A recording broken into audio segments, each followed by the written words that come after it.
그러면 이제 오늘 말씀을 전하도록 하겠습니다. 오늘 말씀은 로마서 1장 16절에서 17절입니다. 제가 읽겠습니다. 내가 복음을 부끄러워하지 아니하노니 이 복음은 모든 믿는 자에게 구원을 주시는 하나님의 능력이 됨이라. 먼저는 유대인에게요 그리고 헬라인에게로다. 복음에는 하나님의 의가 나타나서 믿음으로 믿음에 이르게 하나니 기록된 바 오직 의인은 믿음으로 말미암아 살리라 함과 같으니라. 아멘. 오늘 이 읽은 본문의 내용이 이제 우리가 내년 한 해 동안 로마서 묵상을 하면서 중심적으로 붙들고 있어야 될 이 말씀입니다. 그래서 이 말씀들은 여러분들이 한 해 동안 다 좀 암송을 했으면 좋겠습니다.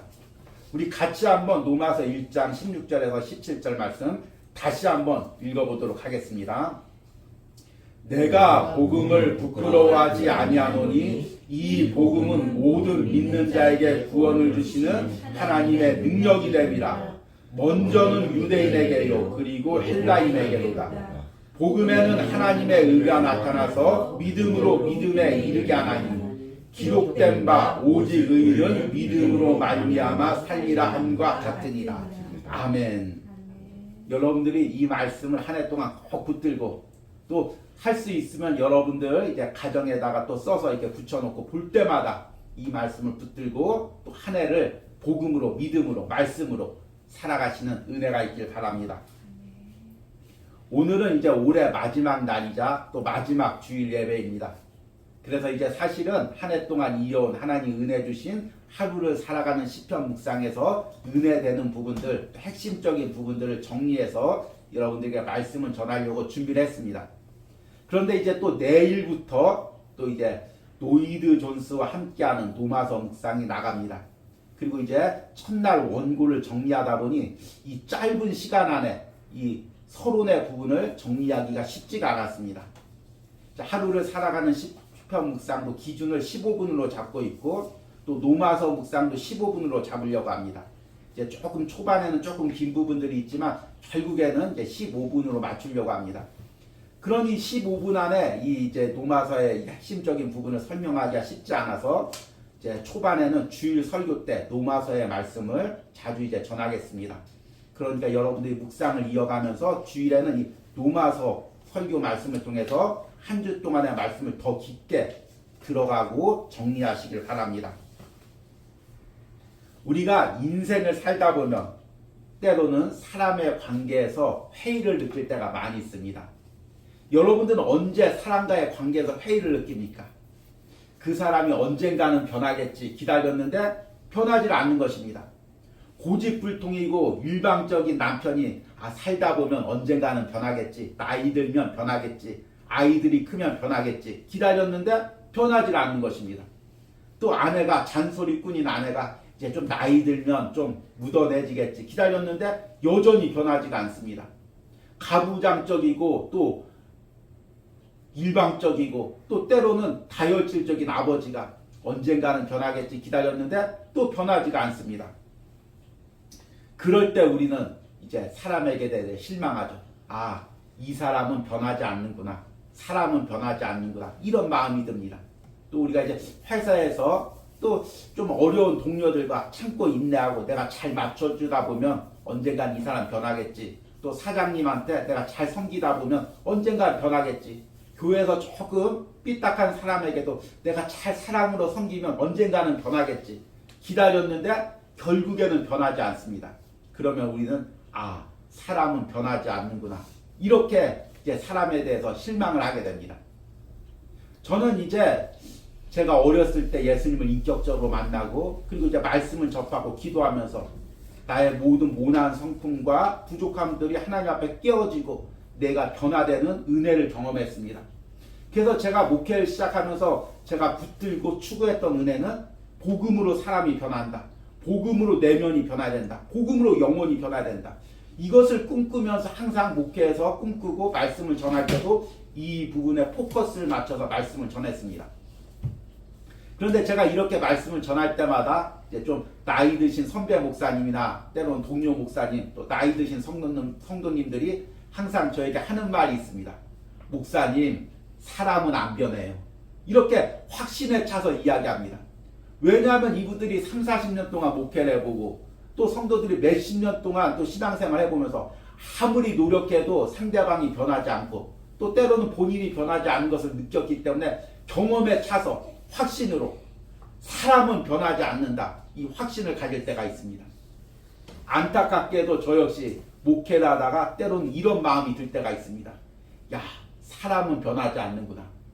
그런데 여러분, 복음이 무엇입니까? 복음이 하나님의 아들, 우리가 이제 지난주에 말씀을 전했죠. 성자 하나님, 또 이 세상을 창조하신 그 하나님의 본체가 인간의 몸으로 오셔서 우리를 위해서 십자가에서 보혈을 흘려 주신 것입니다. 그리고 우리 영혼을 구원하시고 우리를 거듭나게 하시고 하나님의 자녀 삼으신 것이 복음입니다. 그런데 그 복음이 이 우주에 먼지 많은 그 보잘것없는 인간의 영혼을 왜 못 변화시키겠습니까? 이런 생각을 우리가 가진다는 것 자체가 이 악한 영들이 우리 안에 복음에 대한 확신을 가지지 못하고 복음을 붙들지 못하게 하는 영적 싸움인 것입니다. 그리고 우리가 그 영적 싸움에 눌려서 패배했기 때문에 복음이 사람을 변하지 못한다고 우리도 모르게 확신을 하고 있는 것입니다.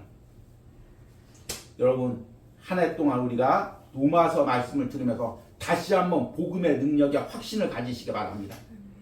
복음이 왜 나를 못 변화시키겠습니까? 내가 복음 앞에 깨어지지 못하고 복음을 붙들지 못하기 때문에 나를 못 변화시키는 거지 복음 자체가 능력이 없어서가 아닙니다. 여러분, 한 해 동안 다시 한번 그 복음 앞에 나를 깨트리고 변화되기를 간구하시기 바랍니다. 그러면 복음의 능력으로 여러분이 변화되는 은혜를 경험하실 것입니다. 이런 은혜가 한 해 동안 노이드 존스와 함께하는 로마서 묵상을 하면서 여러분들이 그 복음의 확신을 가지고 또 복음으로 변화되는 은혜를 경험하기를 간절히 소망합니다. 그래서 이제 오늘은 이 첫 번째 이 로마서에 대한 부분으로 이제 복음은 하나님의 능력입니다 라는 주제로 말씀을 전하려고 합니다. 이 오늘 읽은 로마서 1장 16절과 17절이 바로 이 로마서의 주제를 아주 압축하고 있는 부분입니다. 우리 이제 내일 로마서 묵상에서도 언급할 때지만 이 본문을 통해서 로마서가 무엇을 이야기하고 있는지를 묵상을 통해서 전하려고 합니다. 그런데 이 말씀에서 지금 바울이 제일 먼저 이야기하는 것은 복음은 하나님의 능력이라는 것입니다. 16절 초반부에 보니까 내가 복음을 부끄러워하지 아니하노니 이 복음은 모든 믿는 자에게 구원을 주시는 하나님의 능력이 됩니다. 복음이 하나님의 능력이라는 그 의미를 여러분들이 온전히 이해하기 위해서는 16절 초반부의 말씀 내가 복음을 부끄러워하지 아니하노니 이 말씀을 이해해야 됩니다. 복음을 부끄러워하지 않는다는 말이 무슨 말일까요? 다른 말로 역으로 하면 내가 복음을 자랑한다. 복음에 대해서 확신을 갖는다. 이 의미입니다. 바울이 왜 지금 이 복음이 하나님의 능력이라는 이야기를 하면서 지금 복음을 부끄러워하지 않는다고 이야기할까요? 이것은 15절 말씀, 오늘 읽은 16절의 그 앞에 15절 말씀, 그 전 부분들을 이해해야 됩니다. 지금 바울은 이 로마서의 말씀을 로마에 있는 교인들에게 지금 편지로 써서 전하고 있습니다. 바울이 전하고 있는 복음의 그 진리를, 핵심을 그 멀리 있는 로마서 사람들이 이해를 못할 수 있으니까 또 멀리 떨어져 있다 보니 복음을 조금 왜곡하게 접할 수가 있으니까 로마서의 편지로 써서 로마서 사람들에게 전하고 있습니다. 그리고 나서 바울은 편지로 뿐만 아니라 직접 자기가 가서 그 복음의 능력을 전하기를 원했습니다. 그래서 15절에 그러므로 나는 할 수 있는 대로 로마에 있는 너희에게도 복음을 전하기를 원하노라. 여러분, 그 로마가 어떤 도시입니까? 당시에 그 로마라는 그 제국의 핵심 수도가 로마입니다. 당시 로마는 역사상 가장 강대하고 문명화된 제국이었습니다. 지금은 미국이 가장 강대국이지만 그 미국의 그 세력권과 권세와 비교할 수 없는 그 힘을 가졌던 나라가 로마입니다. 당시 경제적으로나 정치적으로나 군사적으로나 세계에서 가장 막강한 그런 나라였습니다. 그리고 로마는 철저하게 계급사회였습니다. 돈 있는 사람, 권력층. 그리고 바울도 우리가 사도행전에 보면 위급할 때마다 무엇을 내세우냐면 내가 로마 시민권 가졌다. 그거 하나만 내세워도 어려움들이 다 해결되는 것을 보게 됩니다. 그리고 이제 에베소서나 다른 그 바울 서신에 보면 바울이 종들은 상전에게 순종하고 이런 말들이 계속 나옵니다. 그것은 바울이 노예 제도를 인정한 것이 아니라 그 당시에는 어쩔 수 없이 다 그렇게 계급 사회였던 것입니다. 그러니 그런 사회에 이 바울이 그 초라한 몸으로 혼자 갈 때 얼마나 때로는 위축될 수가 있겠습니까? 그리고 그 로마의 건축물들이 얼마나 화려합니까? 그 화려한 도시 앞에 바울이 혼자 몸으로 갈 때 얼마나 또 위축될 수가 있겠습니까? 제가 예전에 이제 롯데타워 123층 있는 건물 그 근처에서 살았습니다. 그 부분이 무척 화려하되고 우리나라에서 아마 가장 현대화된 부분이지만 조금만 벗어나면 이제 빌라촌들, 좀 낡은 빌라촌들이 있습니다. 근데 그곳에서 살다가 그 무슨 물건을 살기 위해서 그 앞으로 나오면 딴 세상에 온 것 같습니다. 그 123층이라는 거대한 건물과 화려한 사람들, 화려한 차들이 저를 압도합니다. 그러면 제 자신이 초라하게 느껴집니다. 그럴 때마다 저는 다시 한번 이 123층도 하나님이 세우신 거고 이 세상도 하나님이 주관하고 계시고 하나님의 능력으로 붙들고 있다는 것을 확신하게 됩니다. 사람이 내가 그 사람보다 가진 것이 없고 배운 것이 부족하고 또 권력이 약하다고 생각하면 나도 모르게 위축이 됩니다. 그렇지 않습니까? 저 사람한테 함부로 얘기하지 말아야지. 대학 교수인데 많이 아는데 저 사람 앞에서 뭐 자랑하지 말아야지. 저 사람은 많은 물질 가졌는데. 그런데 바울이 그 로마에 가면서 부끄러워하지 않는다고 이야기하고 있습니다. 복음을 자랑한다고 이야기하고 있습니다. 그 바울에 담긴 의미는 무엇이냐면 내가 가지고 있는 복음이 그 로마의 거대한 정치력보다 군사력보다 물질보다 더 위대하다, 더 크다, 더 능력 있다. 그 확신을 가지고 있는 것입니다. 그러니까 세상의 권력 앞에, 세상의 물질 앞에, 세상의 지위 앞에 위축되지 않고 내가 복음을 부끄러워하지 않는다. 복음을 자랑한다. 그것을 높인다. 그 복음을 가지고 자랑스럽게 담대하게 나가는 것입니다. 여러분 연말에 지금 하나님께서 내게 축복을 주셔가지고 돈다발을 지금 가방에 가지고 있습니다. 지금 뭐 몇백만 원 요즘 너무 작죠? 몇십억 지금 몇백억 가지고 있습니다. 그리고 이것을 가지고 좀 약한 사람들 또 부족한 교회에 좀 하나님께서 나눠주라고 이야기를 했습니다. 그래서 그 돈가방을 가지고 약한 교회 또 연약한 가정을 방문합니다. 여러분 위축되겠습니까? 아니면 당당하겠습니까? 얼마나 당당하겠습니까? 지금 바울이 이 마음인 것입니다. 자기가 지금 하나님의 능력인 그 복음을 가지고 나가고 있는데 로마로 가지고 가고 있는데 아무리 로마가 거대하고 위대하다고 해도 지금 바울은 위축되지 않는 것입니다. 내가 로마로 가면서 복음을 부끄러워하지 않는다는 것입니다. 복음을 자랑한다는 것입니다. 우리가 한 해 동안 좀 이 확신을 다시금 회복하기로 합니다. 우리 안에 복음을 가지고 있습니다. 이 온유하우스에서 복음을 가지고 있습니다. 그런데 왜 위축되어 있습니까? 왜 소심해져야 됩니까? 우리가 세상에 아무리 돈 많은 사람한테도 세상에 아무리 권력 있는 사람 앞에서도 우리가 복음을 가지고 당당해지는 은혜가 있으시길 소망합니다.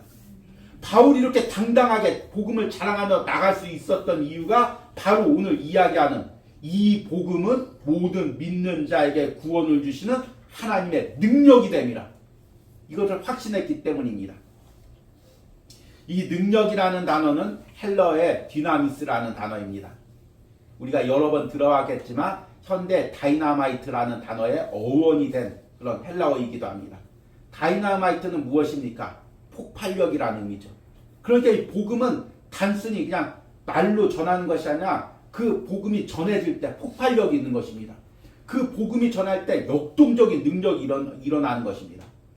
헬라어의 디나미스라는 단어는 원래는 군사적인 힘, 경제적인 힘 그런 것에 이제 사용되었습니다. 그런데 다른 의미로는 신적인 능력, 신적인 어떤 강한 역사를 의미할 때 이 디나미스라는 단어를 사용했습니다. 지금 바울이 이 복음이라는 것을 의미할 때는 단순히 말로 전해지는 그 복음을 의미하지 않습니다. 하나님의 아들 예수 그리스도가 인간의 몸으로 인해서 오셔서 십자가에서 나의 죄를 위해서 죽으셨다. 그리고 그 발로 모든 악한 권세들을 깨뜨리고 이제 우리에게 승리를 주셨다. 우리가 그 예수님을 믿으며 우리가 영원히 구원받고 내 삶에서 승리를 이루고 나도 변화되고 또 내 주변 사람도 변화되고 우리 가정이 변화되고 우리 나라가 변화된다. 이런 복음의 소식이 단순히 말로 전해지고 끝나는 것이 아니라 이것이 전해지고 이것을 믿을 때 이런 능력이 일어난다는 것입니다. 역사가 일어난다는 것입니다. 내가 변한다는 것입니다. 이 확신이 없었다면 어떻게 바울이 담대하게 로마로 갈 수가 있었겠습니까? 여러분, 우리가 다시 한번 이 확신을 가지시기 바랍니다. 복음이 하나님의 능력인 이유에 대해서 구체적으로는 17절에 나오고 있습니다. 세 가지를 언급하고 있죠. 17절에 보니까 복음에는 하나님의 의가 나타나서 믿음으로 믿음에 이르게 하나니 기록된 바 오직 의인은 믿음으로 말미암아 살리라 함과 같으니라. 사실 이제 한 해 동안 로마서를 여러분들 묵상할 때 대부분의 내용이 이 17절에 압축되어 있습니다. 복음이 하나님의 능력인 첫 번째 이유는 복음에는 하나님의 의가 나타났기 때문입니다. 여러분, 하나님의 의라는 것이 무엇입니까? 이것을 쉬운 말로 이야기하면 우리가 시편 묵상에서 계속해서 맞닥뜨렸던 단어입니다.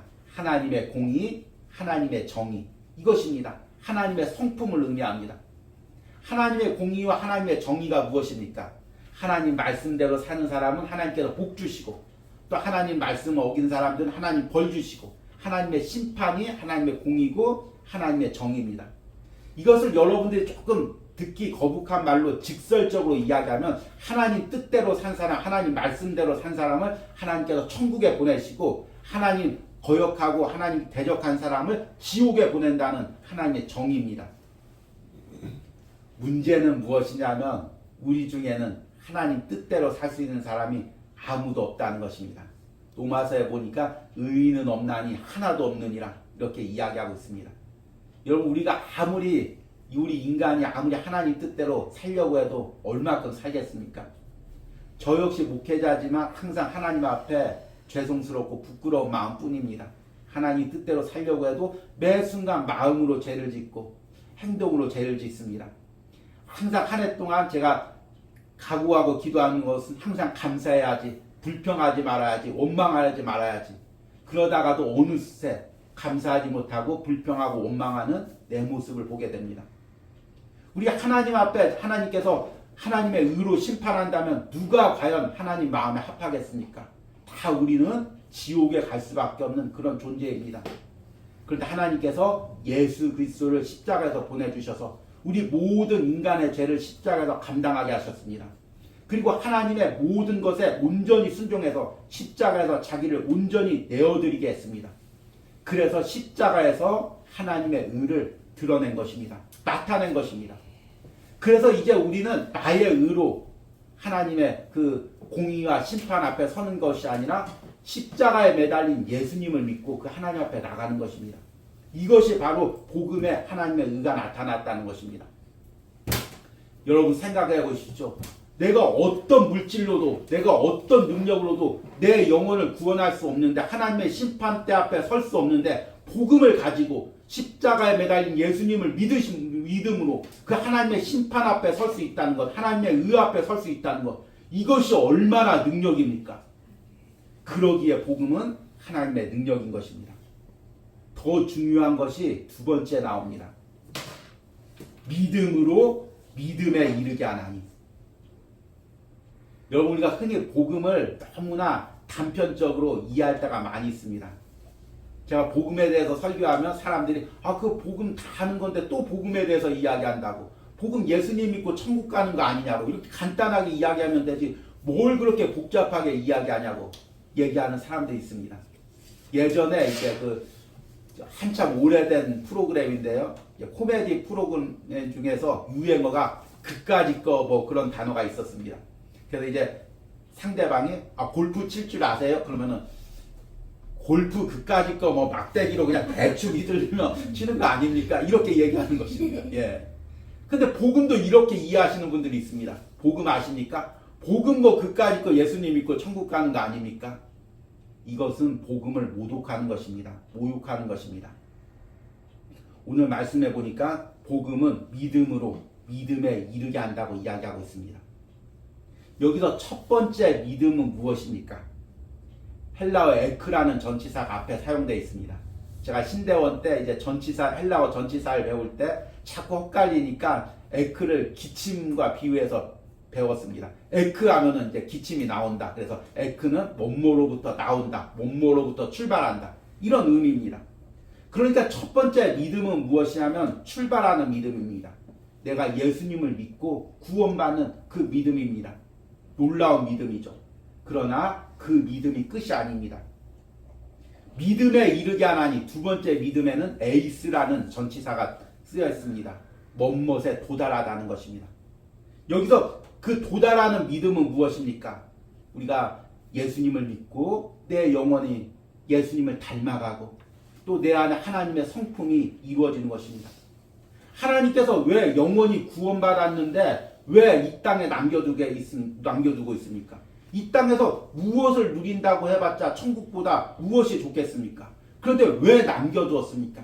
하나님께서 이 땅에서 우리 예수님을 닮아가고 하나님의 성품을 닮아가는 성화를 이루려고 남겨둔 것입니다.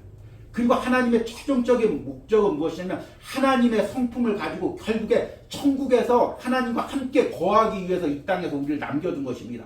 지금 이 상태로는 이 성품으로는 하나님과 함께 거할 수가 없으니까 이 땅에서 나의 모든 죄성을 깨트리고 나의 죄를 깨트리고 모난 성품을 깨트리고 하나님을 닮아가는 그 성화를 이루라고 이 땅에 남겨둔 것입니다.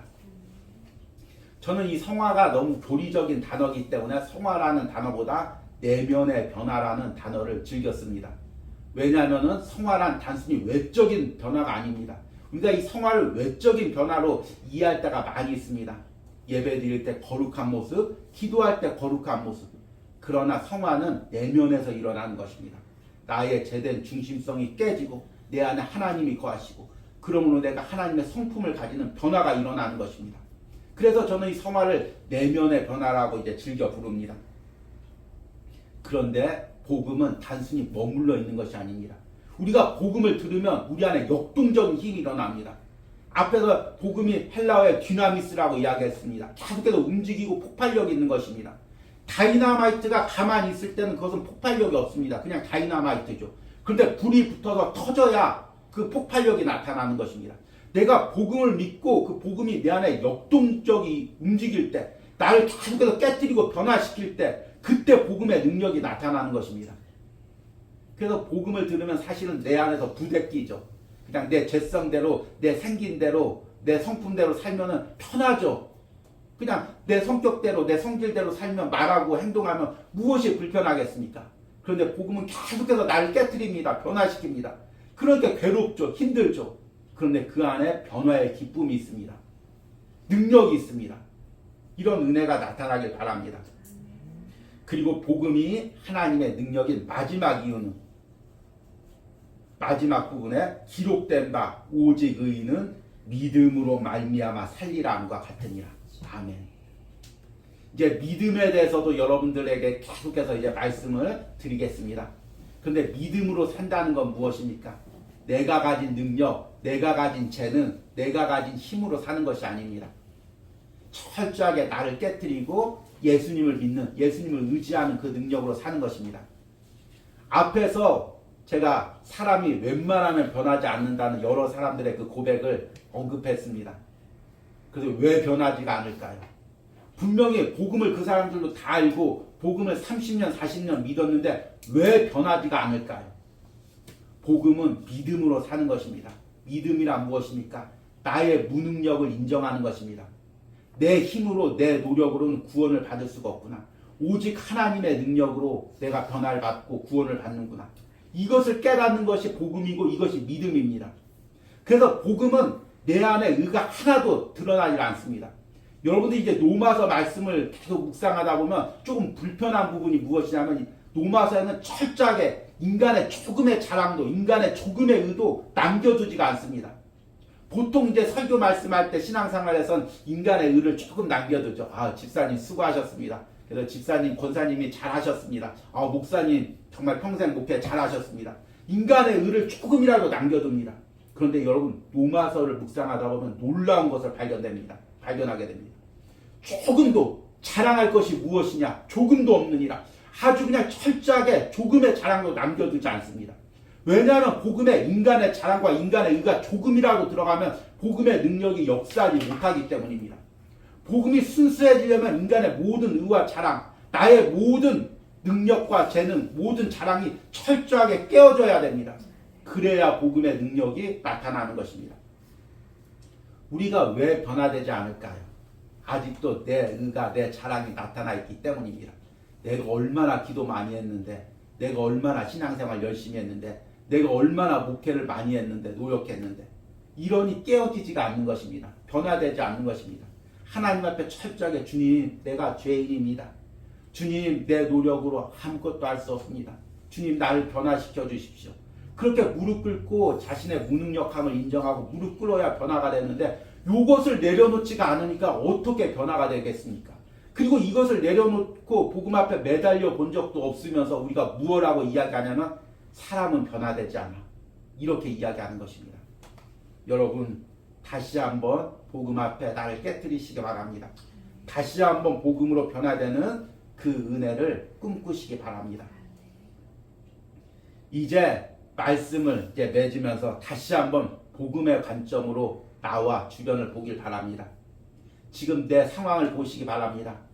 지금 바울이 로마로 가는 것처럼 한 해 동안 지금 내 앞에 그 엄중한 현실이 놓여져 있습니다. 경제적으로 어려운 상황, 관계 가운데 어려운 상황, 또 내 주변의 어려운 상황, 가정과 자녀들의 어려운 상황이 놓여져 있습니다.